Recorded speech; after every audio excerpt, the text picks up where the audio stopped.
আপনাদেরকে আরও একবার দেখাই, এই হচ্ছে মহাদেবের 51 ফুটের মূর্তি। এখানে মহাদেবের যে লিঙ্গটা রয়েছে পুরোটা কিন্তু রূপো দিয়ে মোড়ানো রয়েছে।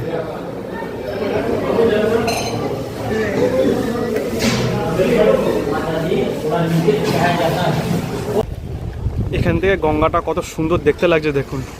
এখন আমি যে মন্দিরে রয়েছি সেই মন্দিরের প্রাকৃতিক পরিবেশ খুবই সুন্দর। সামনেই রয়েছে একটা গঙ্গা আর তার সামনেই রয়েছে মন্দির, আর তার সঙ্গে আপনারা দেখতে পাবেন এখানে রয়েছে 51 ফুটের বিশাল বড় একটা মহাদেবের মূর্তি।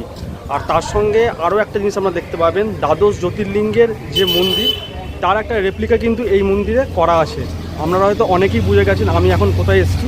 আমি এখন এসেছি শালকিয়ার বঙ্গেশ্বর শিব মন্দির বা শালকিয়া নয়া মন্দির। চলুন তাহলে মন্দিরের ভেতরে যাওয়া যাক। এই হচ্ছে মূল মন্দির, আর মূল মন্দিরের সামনে এরম বিশাল বড় একটা বাগান করা রয়েছে আর ফোয়ারাও লাগানো রয়েছে, কিন্তু এই মুহূর্তে ফোয়ারাটা বন্ধ রয়েছে। খুব সুন্দর এখানে বাগান করা রয়েছে। আর এই মূল মন্দিরের পেছন দিকে রয়েছে 51 ফুটের মহাদেবের মূর্তি, দেখাচ্ছি আমি একটু পরে। এখান থেকে একটু একটু দেখা যাচ্ছে। মন্দিরের ভেতরে ঢুকবো তার আগে আপনাদেরকে মহাদেবের মূর্তিটা একটু দেখাই। মূল মন্দিরের যে চূড়া তার ঠিক পেছন দিকেই রয়েছে 51 ফুটের মহাদেবের মূর্তি। আর এই মহাদেবের মূর্তিটার চারদিকে মাথা রয়েছে, মানে গঙ্গার দিকে একটা রয়েছে, আর এইখান থেকে দেখতে পাচ্ছেন 3 দিকে 3টে মাথা, আর গঙ্গার দিকে একটা।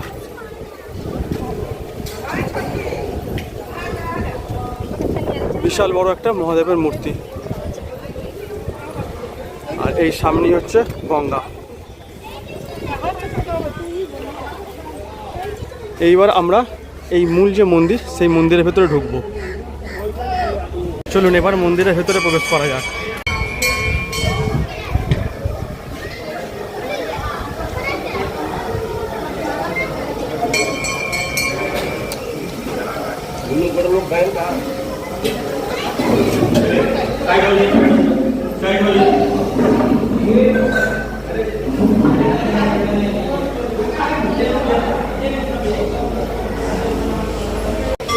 শিবলিঙ্গের ঠিক সামনেই রয়েছে নন্দী মহারাজের একটা মূর্তি। আর এছাড়াও এখানে আরও কয়েকটা মন্দির আছে, এগুলো এখন বন্ধ করা আছে। একটু দেখাই আপনাদেরকে।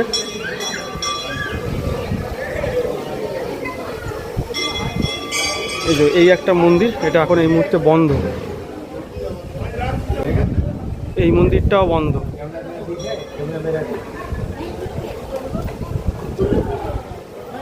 আর এইদিকে আরও দুটো মন্দির আছে, সেগুলো এখন বন্ধ। আপনাদেরকে আরও একবার দেখাই, এই হচ্ছে মূল মন্দিরের চূড়া, আর তার ঠিক পেছন দিকেই রয়েছে 51 ফুটের মহাদেবের মূর্তি। দেখতে কিন্তু অপূর্ব লাগছে এখান থেকে। এইবার আমরা যাব এইদিকে, যেখানে রয়েছে দ্বাদশ জ্যোতির্লিঙ্গের যে রেপ্লিকা সেগুলো রয়েছে এই দিকটা, আর তার সঙ্গে আরও কয়েকটা মন্দির রয়েছে, সেগুলো দেখাবো আপনাদেরকে। দ্বাদশ জ্যোতির্লিঙ্গের যে মন্দির সেই মন্দিরে যাওয়ার আগে এদিকে যে মন্দিরগুলো আছে সেগুলো একটু আপনাদেরকে দেখাই।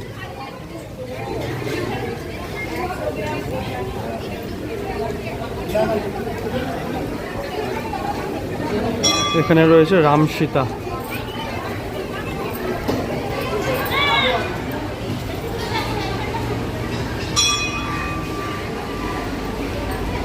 এখানে রয়েছে রাধা কৃষ্ণ।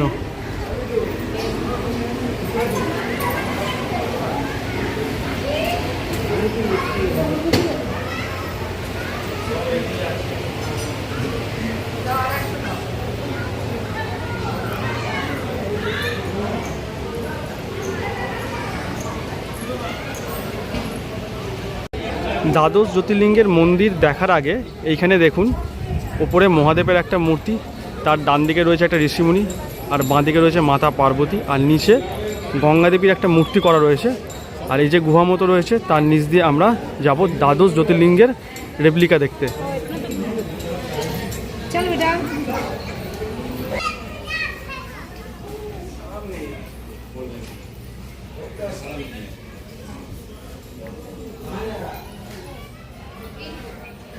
প্রথমেই রয়েছে সোমনাথ।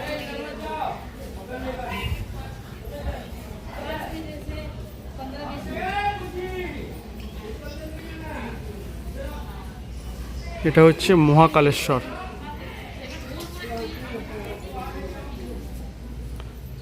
সমস্ত কাঁচ দিয়ে ঘেরা রয়েছে, আর ভেতরে রয়েছে মহাদেবের মূর্তি।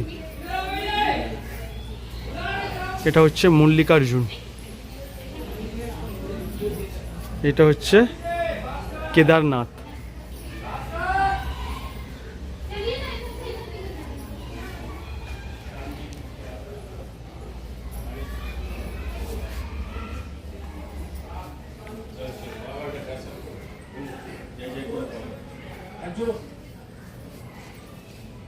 এটা হচ্ছে ওমকারেশ্বর, বৈদ্যনাথ।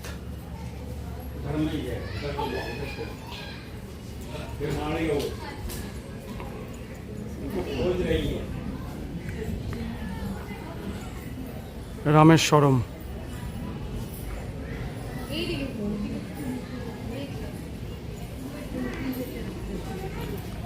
নাগেশ্বর, ভীমাশঙ্কর।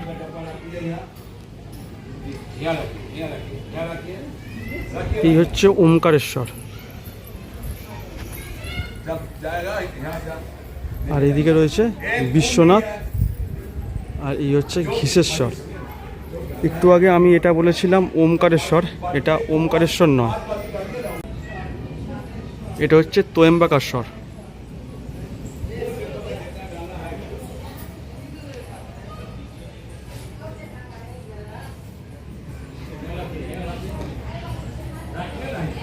এইটুখানি জায়গার মধ্যে কত সুন্দর করে দ্বাদশ জ্যোতির্লিঙ্গের যে রেপ্লিকা খুব সুন্দর করে করা রয়েছে।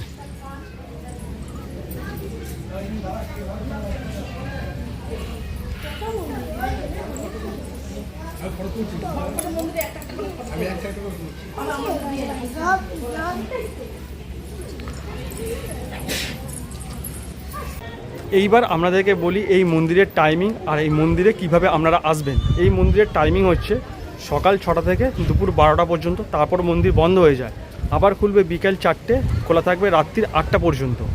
আর এই মন্দিরে আপনাদেরকে আসতে গেলে আপনারা যদি কলকাতা সাইড থেকে আসেন, প্রথমে আপনাদেরকে আসতে হবে আহিরিটোলা ঘাট। এই যে দেখা যাচ্ছে আহিরিটোলা ঘাট, এখান থেকে আপনাদেরকে লঞ্চ ধরে আসতে হবে বাঁধাঘাটে। বাঁধাঘাটে এসে ওখান থেকে আপনাদের টাইম লাগবে ওই 5-7 মিনিট মতো, আপনারা পা হেঁটে চলে আসতে পারবেন। আর যারা ধর্মতলার দিক থেকে আসতে চাইছেন, ধর্মতলা বাঁধাঘাট মিনি বাস চলে, সেই মিনি বাসে করেও আপনারা আসতে পারেন। আর যারা বালি বেলুর ওইসব সাইড থেকে আসতে চাইছেন, বেলুর মোড় ধর্মতলা একটা বাস চলে, সেই বাসে করে যদি আসেন একদম মন্দিরের সামনে আপনারা নামতে পারবেন। আপনাদেরকে আরও একবার দেখাই, এই হচ্ছে মহাদেবের 51 ফুটের মূর্তি, আর এই হচ্ছে মূল মন্দির। চলুন এবার এদিকে যাই। মূল মন্দিরের সামনে এখানে একটা ফুলের দোকান আছে, আপনারা যদি পুজো দিতে চান এখান থেকে ফুল কিনে পুজো দিতে পারেন। দেখতে পাচ্ছেন এখানে ফুল বিক্রি হচ্ছে।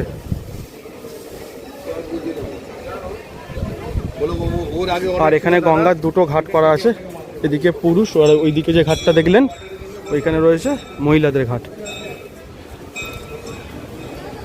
আর এখানে একটা বিশাল বড় জায়গা রয়েছে, একটা মঞ্চ মতো করা হয়েছে, মনে হচ্ছে কোনো রকম কোনো অনুষ্ঠান হলে এখানে হয়। আর এখানে দেখছি প্যান্ডেল করা হয়েছে, মানে কোনো রকম কোনো অনুষ্ঠান হয়তো হবে বা হয়েছে। এখন পুজো হচ্ছে, আর দেখতে পাচ্ছেন এখানে কিন্তু অনেকেই এখন মন্দিরের মধ্যে বসে রয়েছেন। আর এখানে রয়েছে বিশাল বড় একটা বট গাছ, আর বট গাছের নিচেও এখানে অনেকে ধূম মোমবাতি জ্বালছেন।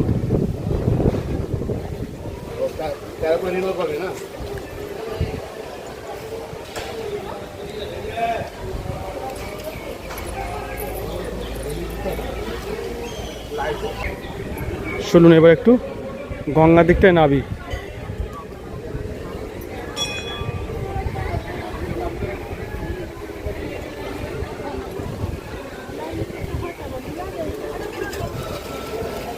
এখান থেকে খুব সুন্দরভাবে দেখা যাচ্ছে হাওড়া ব্রিজ।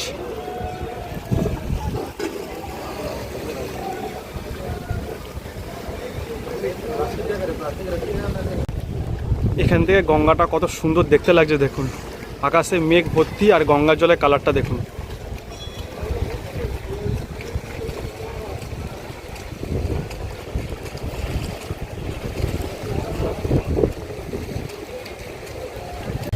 আজকের এই সালকিয়া বঙ্গেশ্বর শিব মন্দিরের ভিডিওটা আপনাদের কেমন লাগলো অবশ্যই কমেন্ট করে জানাতে ভুলবেন না। ভিডিওটা ভালো লাগলে অবশ্যই চ্যানেলটা সাবস্ক্রাইব করে দেবেন। দেখা হবে আবার পরবর্তী কোনো ভিডিওতে। ততক্ষণ পর্যন্ত সবাই ভালো থাকবেন, সুস্থ থাকবেন।